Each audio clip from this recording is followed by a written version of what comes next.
Amén. Amen. Quiero invitarlos a estar de pie para hacer una oración y adorar a Dios. Amen. Gracias, Padre eterno, en el nombre de Jesús te damos en esta mañana en el cual podemos estar reunidos en tu nombre, sabiendo que tú estás aquí a través de tu Espíritu Santo en cada corazón y también te paseas, Señor, aquí entre nosotros. En el nombre de tu Hijo amado te pedimos que esta palabra, Señor, que traemos sea la necesaria para tu pueblo, para la edificación de cada uno de nosotros, aún mi vida, Señor, que tanto te necesita. En el nombre de tu Hijo amado Jesús te lo pedimos. Amén. Amén. Ocupen su lugar. Mira, como siempre a manera de enseñanza, porque no lo sé hacer de otra manera. La tarea de la iglesia. ¿Para qué fue puesta la iglesia? ¿Se ha puesto a pensar? Más porque por ser la iglesia es un proyecto de Dios. Y Dios todo lo hace con un propósito. Por ejemplo, ordenó la tierra, creó la tierra y la ordenó para poner al hombre. Ese fue un propósito. Llamó a Abraham para hacer de él una nación. No lo llamó pues a ver, ¿para qué lo quiero aquí? No, lo llamó para hacer de él una nación, la cual él eligió para darse a conocer al resto de los pueblos, al resto de la humanidad. ¿Sí? Envió a su Hijo al mundo para salvar al mundo, porque de tal manera amó Dios al mundo que ha dado a su Hijo. ¿Se fija? Hace algo con un propósito y establece la iglesia a través de Jesucristo con un propósito: darle secuencia a la obra de Jesucristo. ¿Se fija? Todo tiene un proyecto, un propósito por el cual Dios hace las cosas. Ahorita platicábamos cuando saludaba a los hermanos que Dios ya nos estábamos en el proyecto de Dios. Antes que naciésemos, David dijo: en el vientre de mi madre me vistes. ¿Tiene idea cuántas posibilidades se quedaron atrás? Simple y sencillamente ya en vida, ¿cuántas vidas se han quedado truncadas a través de una muerte? Y Dios en su misericordia ha permitido que usted y yo quedemos en este mundo. Por ejemplo, siempre les he dicho mis trabajos, donde he trabajado. Yo era despachador de gasolina en México. Y pues llegó el día en el que nadie quiere trabajar. ¿Le ha pasado? Que hay días que nadie quiere trabajar. Por ejemplo, Navidad, fin de año. ¿Sí? ¿Los lunes? Los lunes, sí, pues dicen que los lunes ni los pastores oran. Eso dicen, yo no tengo nada que ver con eso. Ok. Bueno, otra vez, eso dicen. Entonces se llegó Semana Santa, y en Semana Santa, ustedes saben, en México, la gente lejos de dar gracias, lejos de ir a la reunión, les da por irse a la playa, irse al río y eso. Y pues se llegó Semana Santa y me habla, yo ya no trabajaba en ese trabajo, ya no estaba yo ahí, pero salí bien, nomás porque no me quisieron pagar otro sueldo. Entonces yo les dije: trabajo. Entonces, cuando salgo bien, sin problemas de relación ni nada. Hasta el día de hoy mi papá me habla: estoy en la gasolina, pues salúdame al patrón. Así. Entonces me habla y me dice: no tengo quien cubra el viernes. Y yo le dije: no, pero yo ya tengo trabajo. Y en verdad, ese año yo me casé. Ese año yo me casé. Entonces yo tenía que ir con tiempo agarrando trabajos para juntar para el negocio que tengo hoy de 20 y tantos años. Y ya no pude. El patrón tenía otra opción. Y el turno que yo iba a cubrir, asaltaron la gasolinera ese día. Hirieron a la persona viernes, sábado, domingo, lunes, y el martes murió. Y yo me quedé así. Si yo hubiera cubierto ese turno, me hubiera tocado a mí. es un proyecto de Dios que nos deja con un propósito. ¿Sí? Y así estoy seguro que alguno de ustedes tiene así un testimonio de cómo Dios los trajo y los ha dejado con un propósito. Y así puede haber muchos. ¿Sí? Jaciel, su mamá mi esposa, tuvo problemas de aborto. Después de que nos habían dicho que iba a llegar un hijo varón en cierto tiempo, y ya hasta teníamos el nombre, porque pues cuando le crees a Dios, haces cosas y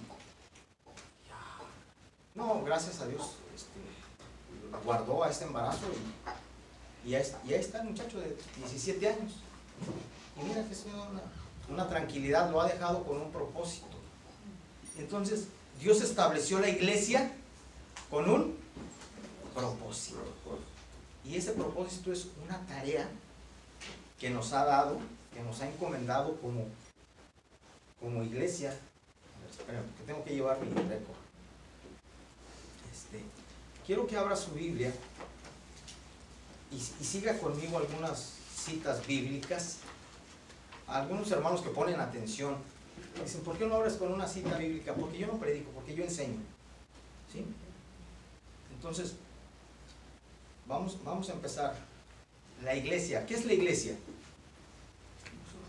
¿Nosotros? Sí, pero si alguien nos pregunta, ¿qué es la iglesia? Pues no vamos a decir nosotros. Bueno, la iglesia es un grupo de creyentes. Es un grupo de creyentes de tal lugar. Por ejemplo, por eso Pablo escribe y dice, yo Pablo, y a veces Filemón, a veces Timoteo, a veces Gallo, dice, a la iglesia de Éfeso, por ejemplo, de Corinto, por ejemplo. Entonces podemos decir que la iglesia es un grupo de creyentes de tal lugar. Porque luego a veces cometemos el error de decir, voy a la iglesia, cuando en realidad venimos al templo. ¿Entienden? Entonces la iglesia somos nosotros, un grupo de creyentes. Podemos decir que somos la iglesia que se reúne en 1601, 83 Business, en Huesla. Un grupo de creyentes. Ahora, ¿para qué estamos aquí? ¿Cuál fue la tarea de la iglesia? Quiero que, si lo quiere apuntar, bueno, ponga el punto número 1. La tarea de la iglesia fue proveer medios de adoración. ¿Se fijan? Proveer medios de adoración. Ahora, la iglesia en el Antiguo Testamento podemos decir que es Israel, porque fue la nación que Dios escogió para darse a conocer. Ahora, hoy en día, Dios ha establecido la iglesia para darle secuencia al propósito de la venida de Jesucristo. Entonces, Israel tuvo un sistema de adoración revelado por Moisés, o más bien revelado a través de Moisés, que usted lo puede leer en el libro de Levítico, acompañado de algunas leyes, y le dice, vas a hacer un sacrificio así, y para esto. Vas a ofrecer ofrendas, por ejemplo, la de Pentecostés, que son 50 días después de la Pascua. La Pascua es otro sacrificio, otra ceremonia. Esta de Pentecostés representaba las primicias que el pueblo de Israel traía y ofrecía. Era una manera de adorar. Y luego encontramos el sacrificio de expiación, por ejemplo, para el pueblo de Israel, muy importante. Era una manera de adorar. Hace algunas semanas mencionábamos el sacrificio de Abraham, en el cual estuvo a punto de llevar a su hijo a la muerte por sacrificio, por obediencia, cuando les dijo a sus siervos, ustedes esperen aquí, el muchacho y yo vamos a ir a adorar. ¿Se acuerdan? Adorar. Era una manera de adorar única y específica para el pueblo de Israel. Pues la iglesia hoy en día necesita tener medios de adoración. Si bien es cierto, encontramos, por ejemplo, la plática entre Jesús, nuestro maestro, con la samaritana. Ella decía, no, pues es que ustedes dicen que hay que adorar allá en el templo y nosotros decimos que aquí en este monte. Y el Señor les dice, pues ustedes no saben lo que dicen. Y hay hasta cierto punto una discusión. Y ahí mismo el Señor dice, pero mira, va a llegar la hora. Y esa hora, cuando mira, ni el lugar ni el tiempo tiene nada que ver. Porque la iglesia es una fuente en la cual se adora a Dios. A la gente se le olvida ese propósito. Que la iglesia fue establecida para proveer medios de adoración. Y para quienes, por ejemplo, dicen que ya reunirnos ya no está en la gracia, están equivocados. Porque, por ejemplo, el libro de los Hechos en el capítulo 3, encontramos una historia en la cual acontece un milagro. Había un hombre que lo ponían afuera de la puerta en el templo, llamada la Hermosa. ¿Y a qué iban Pedro y Juan? Pues para empezar iban al templo, iban a la oración. ¿En dónde? Otra vez, en el templo. Ya se había roto el velo de arriba hacia abajo. ¿Sí? Ya había realizado Jesucristo el sacrificio de salvación. Ya. ¿A qué iban? A la oración, siendo necesaria la reunión en la iglesia. Hay quienes dicen, no, ya eso es del Antiguo Testamento. No. Hebreos en el capítulo 10, verso 25 dice que no nos dejemos de congregarnos como algunos tienen por costumbre. Y es que, ¿sabes qué? En esto de congregarse es como una costumbre para algunos dejar de hacerlo. Y no, pues, o temporadas, no, pues es que tenía mucho que no venía, y ahí ya está, y otra vez, y yo creo que no. Más allá de lo que uno crea, es lo que dice la Escritura, que seamos constantes en nuestra comunión con Dios. Porque alguien dijo, es que yo oro en mi casa, pero sabes una cosa, la oración en tu casa te hace venir a la oración aquí. Es lo que hace. Porque el hombre tiene que tener esa iniciativa de venir a estar con el Señor. ¿Sí? Porque luego decimos, estoy enamorado de Dios. ¿Sí? ¿Y cuánto tiempo pasamos con Dios? Si es nuestro Señor. La llamada relación sentimental, matrimonio, noviazgo, nos hace estar con quien amamos, ¿sí? Y hay quien lo ve como una cita, dice, ya me voy. Yo tenía un compañero todavía más ridículo que yo, porque decía, le digo, oye, vente, salíamos del trabajo, dice, vente, vamos acá. Dice, no, yo ya quiero estar en mi casa con mi esposa. No, de verdad, mira qué padre, decía yo, qué bien. Que él ya quería estar en su casa con su esposa. Qué padre. Y es lo mismo estar con el Señor. Yo quiero estar con Dios. ¿Sabes? Por ejemplo, una manera de adorar, la gente lo ha cambiado, la oración. Porque a veces ya nomás estamos, ¿quién cree en Dios y solamente viene a la oración para pedirle a Dios? No es para estar con Él y decirle, oye Señor, mira, hay gente que llega y le empieza a decir su día a Dios. Y qué bien. Yo entiendo que Dios mira eso, es omnipotente, es omnisciente, pero qué bien cuando vienes a estar con Dios. Por ejemplo, hay gente que viene a la iglesia con a la expectativa. No sé cómo venga usted con qué corazón venga hoy, pero hay gente que viene a la expectativa de decir, a ver Dios qué hace con esta hermana que nos visita. Y ahí está la expectativa, o esperando. Cuando en realidad debemos de venir esperando, Dios qué hace conmigo. A ver cómo me habla Dios esta. A veces, yo siempre lo he dicho,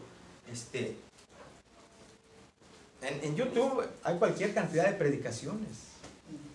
Cualquier, hombre, ahí hay para... Si tú vas y oyes qué bueno. Mejor es que poner cualquier música o otra cosa. ¿Sí? Pero yo entiendo que esa palabra que están dando ahí es para esa iglesia, no es para mí. Entonces a veces digo, no, y aparte que es bien fácil ir y ver. ahí y luego venir aquí y decir, ya, me ahorro el tiempo de leer, de escribir, de orar, pero ese no es el propósito. En cambio, yo he venido así, me siento algunas veces que me he sentado y me voy lleno, pero solamente cuando vengo deseando esa palabra. Tienes que venir anhelando, a ver Dios qué me dice, a ver Dios qué me habla. ¿Sabes qué? Cuando en el Antiguo Testamento, cuando los esclavos, su amo les hablaba, ellos se inclinaban y les decía la tarea del día, quiero que hagas esto y esto y esto. Y era una manera de respeto, pero más respeto era ir y hacer lo que le encargaban. Y a veces venimos muy reverentes, ¿sí? Entonces nuestra adoración se convierte en estar reverentes escuchando a Dios aquí en la iglesia, pero también la adoración se convierte efectiva cuando vamos y hacemos lo que Dios nos ha encargado a través de esta palabra. Esa es la adoración dentro y fuera del templo. Por eso el Señor dijo, viene el día en que ya ni aquí, ni en el templo, sino que donde quiera vamos a adorar a Dios. Somos unos adoradores. Proveer medios de adoración es la tarea de la iglesia. Punto número 2.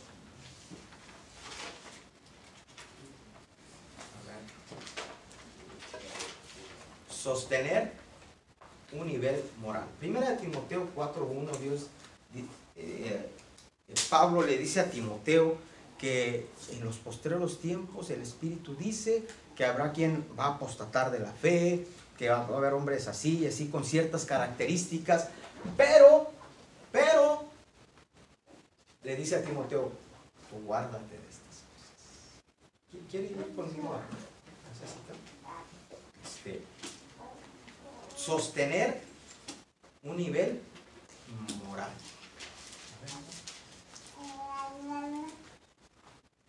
Me encanta ese Pablo, de esa niña.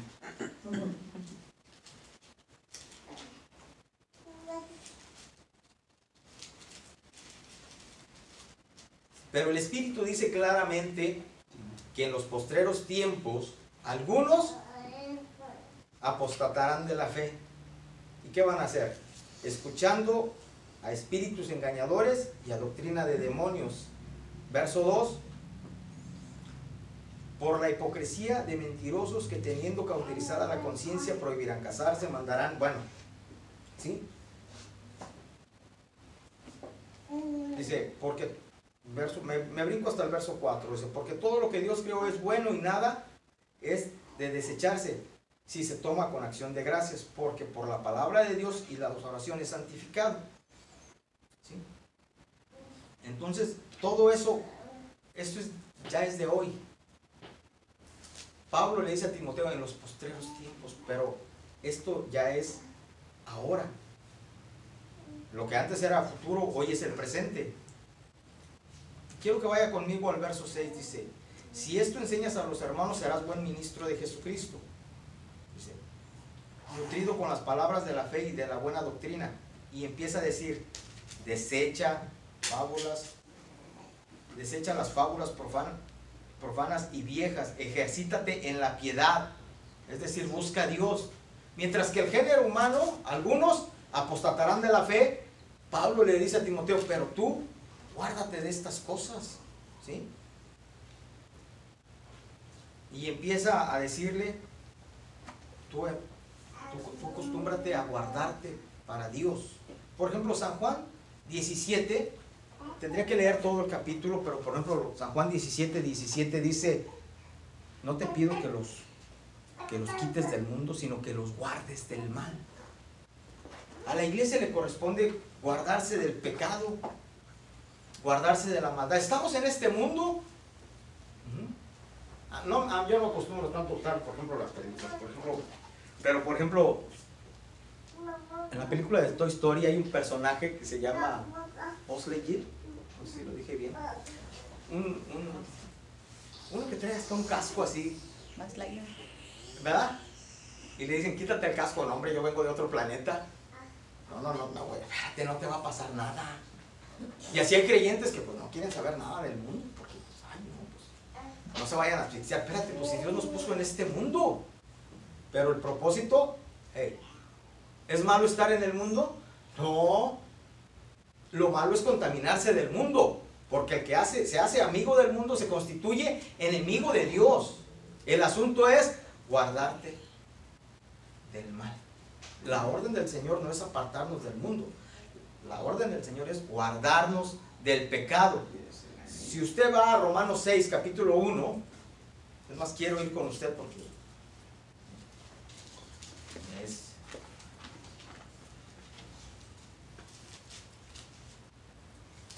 ¿Qué pues diremos? ¿Perseveraremos en el pecado para que abunde la gracia? ¿Para que la gracia abunde? Perdón. 2. En ninguna manera, porque los que hemos muerto al pecado, ¿cómo viviremos aún en él? ¿O no sabéis que todos los que hemos sido bautizados en Cristo Jesús, hemos sido bautizados en su muerte?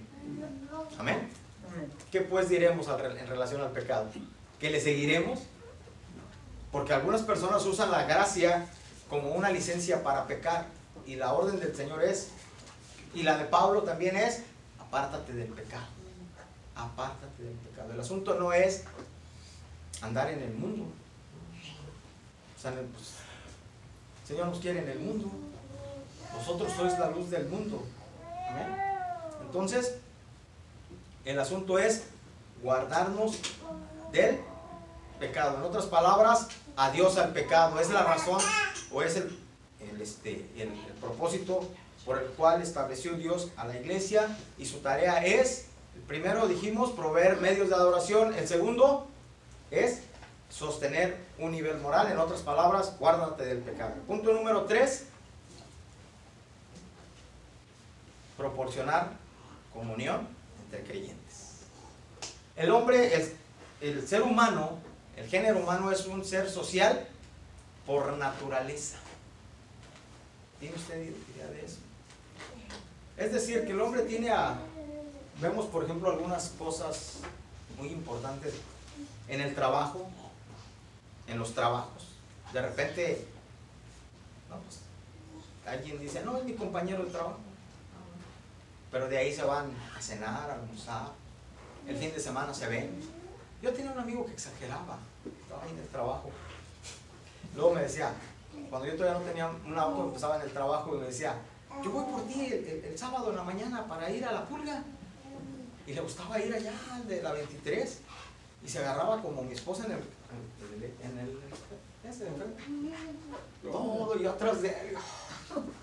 Bueno, pues ya salíamos como a las 4, como a las 2. Y decía, pues vamos a la casa a comer. Y yo, pues bueno, pues ándale. No, está bien. Y como iba llegando a este país, pues no iba a una iglesia, no tenía ni... Si yo voy por ti para ir a la iglesia, pues vamos. Y ya a mediodía iba y me dejaba a la casa, y en la tarde me estaba hablando y me decía, ¿qué? ¿Cómo te fue? ¿Qué hiciste? Le dije, deja algo para mañana, hombre. Ya, espérame. Pero es que el hombre es un ser social por naturaleza. Y vemos que van las relaciones más allá de un trabajo o algo por el estilo. Bueno, pues el ser humano tiene que relacionarse con gente que crea en Dios igual que él, de la misma manera. Creer en Dios y juntarse con la gente. Para esto tendríamos que, para entender esta parte de la clase, tendríamos que leer el Salmo 133 completo. Dice, mirad cuán bueno y cuán delicioso es habitar los hermanos juntos en armonía. Y el capítulo 2 del libro de los Hechos, los últimos versos, ahorita lo vamos a ver. Pero una de las cosas claves que dice, mirad cuán bueno y cuán delicioso es habitar los hermanos juntos en armonía. Si se va a juntar con otro para echar pleito, mire, mejor ni se junte. Y para el chisme tampoco. Juntos en armonía. Y empieza a dar una ilustración. Es como el buen óleo, como la unción sobre el sacerdote que en la cabeza, que desciende por la barba hasta el borde de sus vestiduras. Y ya empieza, pero la clave es que al último dice, porque ahí envía Jehová bendición y vida eterna. En esa comunión. Ahora quiero que vaya al libro de los Hechos, en el capítulo 2.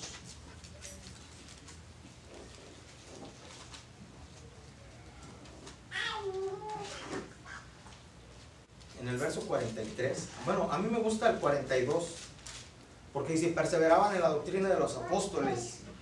1. 2. En la comunión unos con otros. Mirad cuán bueno y cuán delicioso es habitar los hermanos juntos en armonía.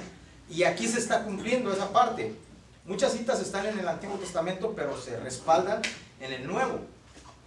Y luego dice, unos con otros en el compartimiento del pan y las oraciones. Y algo que quizás no tiene nada que ver, pero dice, y sobrevino temor a toda persona, y muchas maravillas y señales eran hechas por los apóstoles. Todos los que habían creído estaban juntos. ¿Y qué dice el Salmo 133? Juntos en armonía. ¿Se fija cómo lo relaciona? ¿Cómo está junto? Y luego dice, y tenían comunión, en común, todas las cosas. Y vendían las propiedades y sus bienes y los repartían a todos según sus necesidades. 46. Y perseverando unánimes. Esa era la manera de ser, de vivir. Pero se mantenían siempre así. Dice, en el templo, cada día en el templo y partiendo el pan. ¿Se fija? Otra vez aparece la reunión en el templo. En las casas comían juntos con alegría y sencillez de corazón, alabando a Dios y teniendo favor. Y eso de alabando a Dios es una adoración. Teniendo a favor con todo el pueblo. Y cuando dice en el Antiguo Testamento, porque ahí envía Jehová bendición y vida eterna, ahora aparece aquí con otras palabras, y el Señor añadía cada día los que habían de ser salvos. ¿Se fija?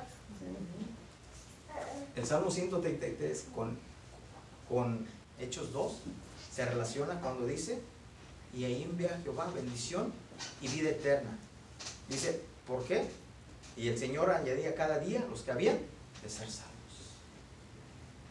La razón de la iglesia es proporcionar comunión con los que creen en Dios. Amén. Entonces, si usted tiene la oportunidad de no solamente verse aquí y verse con alguien más en su casa, invítele un café, invítele a comer. Y si alguien le dice, ¿le invito unas enchiladas? Vaya. ¿A dónde quieras? No quieras. Yo creo que sí, vamos a tener que hacer algo. Ya fue mucha plática, ya fue mucho. ¿Te gustan las de harina, hermano? De todo. Hubiera ido a la casa ayer. El cuerpo que me gusta. Bien, entonces, proporcionar comunión entre creyentes. Vamos a ir a pescar, hermanos. Bueno, pescadito está bien. Aunque sea pescado, ¿verdad? Bueno, entonces, y bueno, encontramos también en la Escritura, si usted lee, por ejemplo, el Evangelio según San Juan 17, léalo todo. Dice que, no, hablando de la unidad, dice, te pido que ellos sean uno como tú y yo, Padre, para que el mundo crea que tú me enviaste. Amén. Y punto número 4, ¿sí? Wow, punto número 4. Predicar el Evangelio. La iglesia fue establecida para darle secuencia a lo que Jesucristo hizo. Encontramos en Lucas 19:10, dijo, porque el Hijo del Hombre vino a buscar y a salvar lo que se había perdido. ¿Sí? La iglesia tiene como propósito darle secuencia a lo que hizo Jesucristo, ir y buscar el que se ha perdido. Ir, por ejemplo, vemos que el Señor enseña, dice que había un pastor que tenía 100 y uno y una se quedó en el camino. ¿Qué es una? Por ejemplo, de las 100, quien sabe de este tipo de ganado, sabe que por muchas ovejas que tenga, solamente puede tener un macho, ¿sí? Y pues una al poco tiempo le iban a nacer, pues, imagínate. Pero el Señor, pero a este pastor no solamente le apoyó, no solamente fue y las guardó, sino que se regresó por una. No le importó que mañana pasado iba a tener más. El buen pastor su vida da por las ovejas. Fue y trajo la otra. Y eso es lo que tenemos que hacer como iglesia. En el lugar donde estás, Dile a la gente, Cristo te ama. En el lugar donde pasas, dile, Cristo te ama. A veces es tan fácil decir, aquí donde quiera hay iglesias también, pues sí, pero no donde quiera hay salvos. En cambio, donde quiera hay gente que necesita recibir este mensaje, y es tan, así en 5 minutos les puedo decir, el cielo es un regalo, pero el hombre es pecador. Decirle, Jesucristo es el Salvador, cree en Él, rápido. ¿Y sabes qué vas a hacer? Sembrar la palabra en ese corazón, y ya Dios se va a encargar de ponerle a alguien que le dé secuencia a esa palabra que acabas de sembrar, y Dios va a hacer algo en su vida. Pero Dios ha establecido a la iglesia para darle secuencia a esa obra de Jesucristo a través de ti y de mí. Amén. A ver, bueno, entonces dijimos que la labor de la iglesia, que la tarea de la iglesia es proveer medios de adoración, sostener un nivel moral y proporcionar comunión religiosa. 4, predicar el evangelio. Quiere estar de pie y quiere comprometerse. Entonces, ahora sí voy a usar su palabra. ¿Qué dijeron que era la iglesia? Nosotros. ¿Esta palabra para quién es? Para nosotros. Amén. Quiere estar de pie y vamos a dar gracias. Buen Dios y Padre, en el nombre de Jesús te damos gracias, Señor, por esta palabra, esta enseñanza. Para cada corazón, en el nombre de Jesús te pido que la podamos retener, la podamos poner por obra. Señor, nosotros somos tu iglesia, somos el grupo de creyentes que se congrega en este lugar, y estamos aquí para darle secuencia al propósito, ir y buscar al que se ha perdido.